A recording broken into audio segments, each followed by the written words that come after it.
দর্শক, স্ক্রিনে আপনারা একটি চিত্র দেখতে পাচ্ছেন সরাসরি ভিডিও ফুটেজে। এটি দেখে আসলে নিশ্চয়ই কথা বলার ভাষা হারিয়ে ফেলেছি।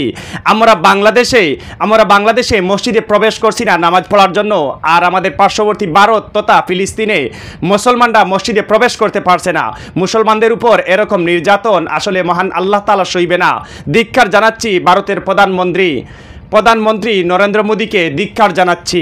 গোমূত্র পান করে আর গরুর গোবর খাবার খেয়ে তারা এরকম নির্যাতন চালাচ্ছে মুসলমানের উপর। দেখতেই পাচ্ছেন কিভাবে একটি মসজিদ দিন দুপুরে ভেঙে ফেলা হচ্ছে, বুলডোজার দিয়ে গুড়িয়ে দেওয়া হচ্ছে। পাশে মুসলমানরা হাউমাউ করে কাঁদছে, তাদের কলিজায় আঘাত লাগছে। এইরকম দৃশ্যটি আসলে সত্যি কথা বলার ভাষা হারিয়ে ফেলেছি এটি দেখে। আপনি যদি মুসলমান হন তাহলে বিশ্ববাসীকে দেখার সুযোগ করে দেবেন, এই ভিডিওটি শেয়ার করে দেন। আমরা ধিক্কার জানাচ্ছি ভারতের প্রধানমন্ত্রী নরেন্দ্র মোদীকে। তার পাঁচটা গোলামরা কিভাবে মুসলমানের উপর নির্যাতন চালাচ্ছে। এটা কি কখনো বিশ্ব দেখে না? এটা কি জাতিসংঘ দেখে না? আপনার আমার হয়তো একটি শেয়ারের কারণে বিশ্ববাসী এই দৃশ্যগুলো দেখবে।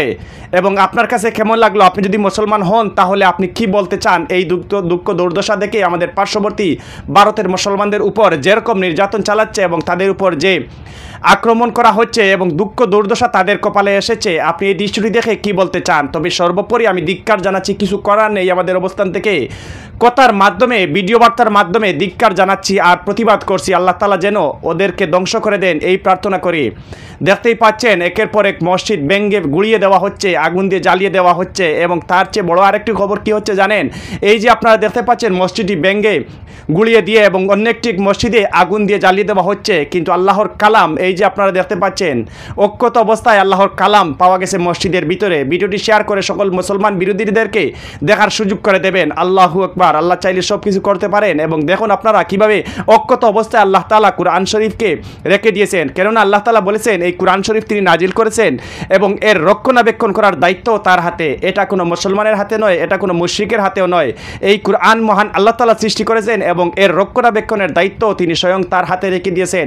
কোনো মানব জাতি কিংবা পাহাড় পর্বতের কাছেও এর রক্ষণাবেক্ষণের দায়িত্ব আল্লাহ দেন নাই। তো দর্শক, দেখতে পাচ্ছেন একের পর এক মসজিদ ভেঙে গুড়িয়ে ফেলা হচ্ছে, আবার অপরদিকে মসজিদ জ্বালিয়ে দেওয়া হচ্ছে।